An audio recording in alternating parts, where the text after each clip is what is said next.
Hey, welcome to Facts at 5, everyone. I'm Michael Clark here at the LTV Media Center in Wayne-Scott, New York, with my weekly guest, Peter Van Scoyoc. Welcome, Peter. Thank you, Michael. Good to see you. Good to see you as well.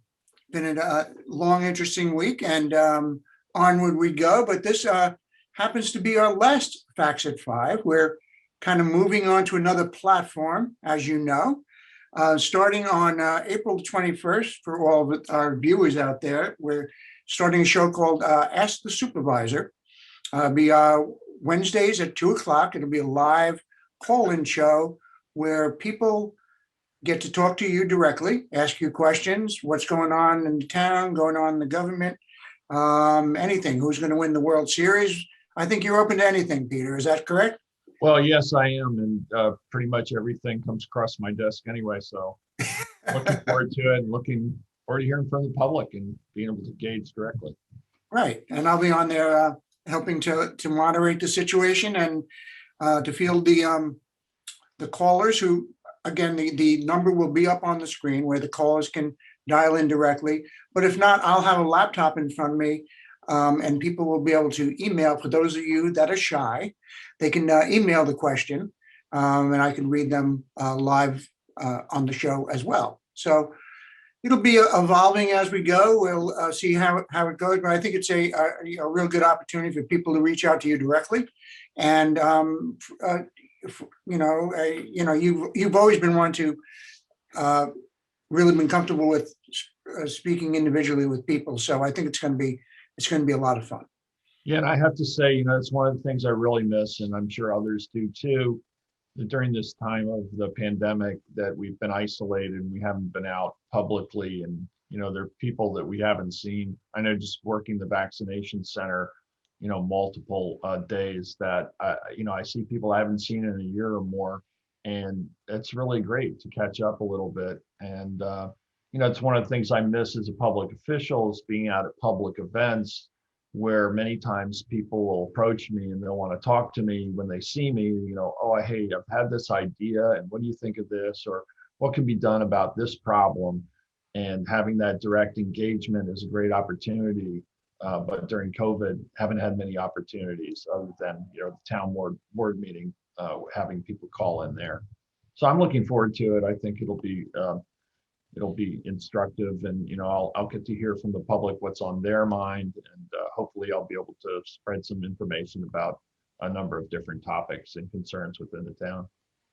Yeah, I too am looking forward to it. And you spoke before about the vaccination center and the fact that was there. I was there working as well, and like we've mentioned in the past, it was kind of old home week. Once you got there, it was a very festive occasion, and it seems like we're going to be having another one on this Saturday, correct? That's right. It's by appointment only, and we've asked people, of course, as you know, to register in advance on the town site, and they can do that at ehtownvaccine.org. That'll take you to a page on the town website, or you can go directly to the town website at ehamptonny.gov, and at the top of the screen you'll see a place to click on vaccine registry. Follow those links. Once registered, when we get allocations, and we never really have much advance notice as to how many we'll get and when, then we'll send out a scheduling link to people on the registry. We have one active now. If you're on the registry, check your emails, because that's gone out. See if you've gotten one. And that allows you to schedule a time for a dose in a particular clinic.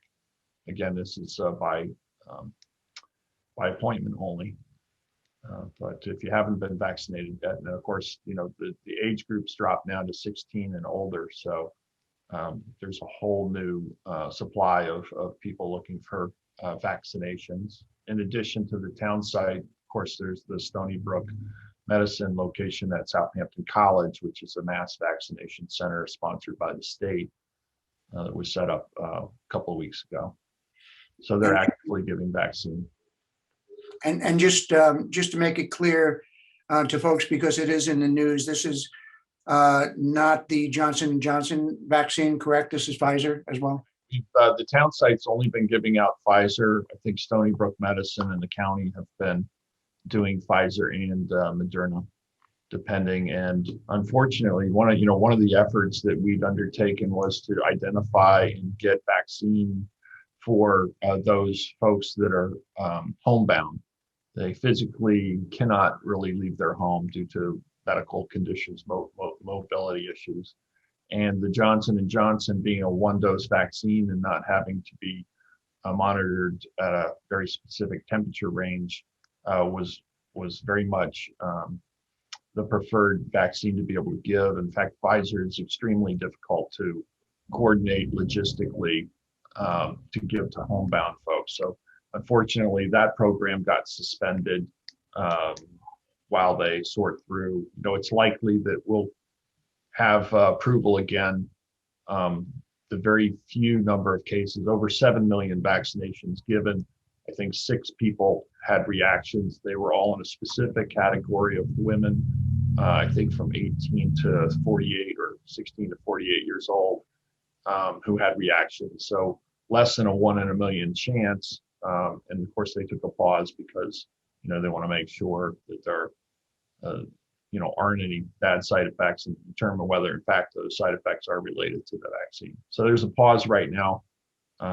No cases of anyone over 48. So many of the shut-ins are of a greater age than that, and probably shouldn't be concerned if they, allow this vaccine to be given again. Yeah, and just a word of caution to everybody that there's a lot of misinformation out there on social media about the vaccine. That the CDC essentially said, well, or recommended, or the FDA, whoever, put it on pause until we get a little bit more information about what's going on, and they're seeking out that information. But while that's happening, the people that are against vaccinations in general, or conspiracy theorists, or whatever the case may be, took it as a real opportunity to kind of pile on, if you will, and are really circulating some bad information regarding the vaccine in general. So let's just wait until the right information comes out, and then people can make their judgments. I just throw that out there as a word of caution. Yeah, that's helpful, Michael. I mean, science is our best method of determining the safety and efficacy, and not Facebook. So. Yeah, that is true. So what else is going on, Peter? I know you had a work session the other day. I know there was some issue about Camp Hero. Some things that was seemed to be a pretty long, involved discussion. Maybe you could share a little bit about what's going on. Yeah, Camp Hero is former, I say former, it's affordable housing project that was taken over, I think, in the 80s. The property was originally owned by the military. When the military base shut down, the town created affordable housing there, and they were isolated. The ground, doesn't perk well, and so they had a community waste treatment system. A sewer and water district was created specifically for that development. And over the years, that system has aged and has required maintenance, and some of those costs have escalated in the last 15 years, I'd say, because of the age of the system. It's a conventional system, so essentially it's not much better, as is most of the systems in town, not much better than a hole in the ground where you're putting waste. And we know the importance of protecting our groundwater and our environment. And so, we have an initiative to have folks upgrade their systems.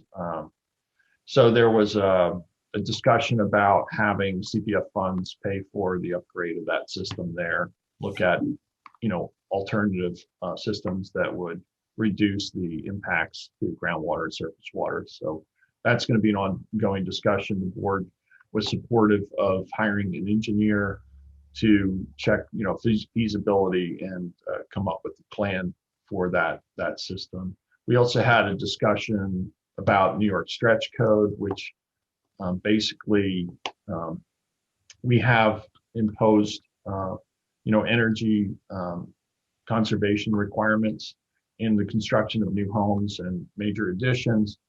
so that those buildings are energy efficient in order to reduce fossil fuel use and energy consumption, further help protect the environment and the climate.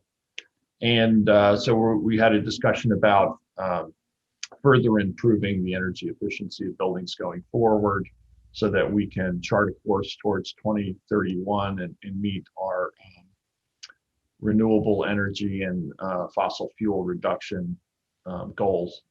So there was discussion about that, and the board was generally quite supportive of continuing to move to more efficient construction methods and requirements, with the one, I think, concern about what the potential additional costs, incremental costs might be for, say, first-time home buyers, when in our town we know first-time home buyers are few and far apart these days, given the exorbitant values that we see now, especially post-pandemic. So there was some discussion about that, how those particular impacts could be mitigated so that we're not going to further price out a local family that's trying to establish themselves here.